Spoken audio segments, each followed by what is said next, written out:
There is a new free-to-play shooter on the market, and it is surprisingly good.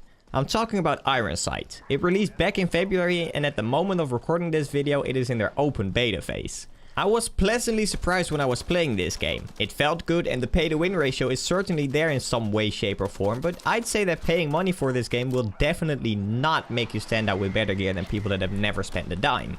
The majority of items in this game that make you spend money on the game are cosmetics and some funky animations.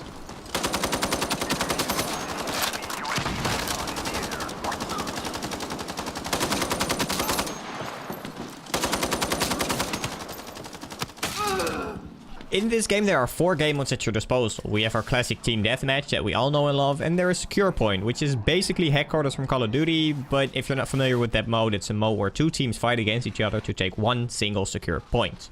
There's also Search and Destroy, a game mode that everybody will recognize and will feel right at home in. This game mode is also what the rank portion of the game is about, but you need to be at least level 10 to play that mode. The final game mode is a bit different. It is called Resource Takeover, and the first time I played that mode I was a bit confused, but at locations on the map there will spawn enemy mechs and both teams have to fight for the resources that you get for destroying those. Whoever gets the most resources at the end of the game or at a set mark will win the match.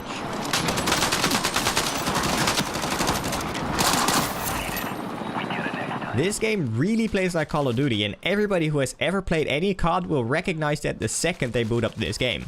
Weapon recoil seems fair, and the score streaks you get in this game are quite decently balanced, if I say so myself.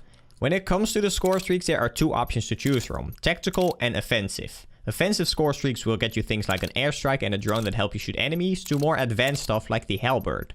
The tactical kill streaks, on the other hand, are very useful for you and your team, from UAZs to LAWs that will take out the enemy drones. The score streaks don't feel too overpowered, but some of them are quite powerful. The Halberd, for instance, is a scary little devil when it's up above you. Our Halberd is in the air.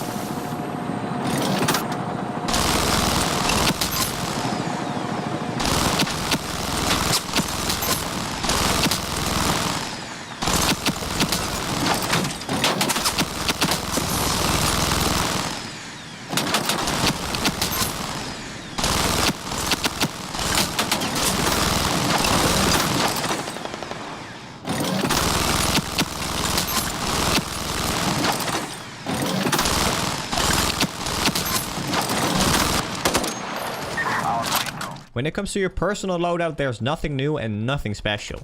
You can make up to 3 loadouts that can each have a primary, which you can attach scopes and such to, a secondary, which can either be a pistol or a shotgun or a rocket launcher, your knife, 2 grenades, and of course your score streaks and character skills like quick reload, quick regen, and such. A free-to-play game, however, cannot be all nice and shiny without something to dislike. I personally had multiple issues with the netcode. Hit registration can be a bit funky at times, and the amount that I've been shot after running behind the wall really got me frustrated at times. Another thing are some of the maps. No joke, most of the maps are really good and really feel like older Black Ops 2 maps, but the bigger maps like Titan, Ironwork and Outpost just don't seem to work in certain game modes. Team Deathmatch especially.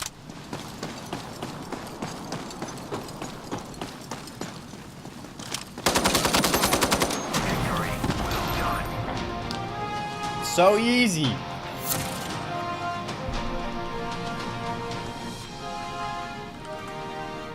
My last gripe with the game has 2 sides to the story. The time to kill in this game is quite high for such a fast-paced shooter, and the health regeneration also takes very long.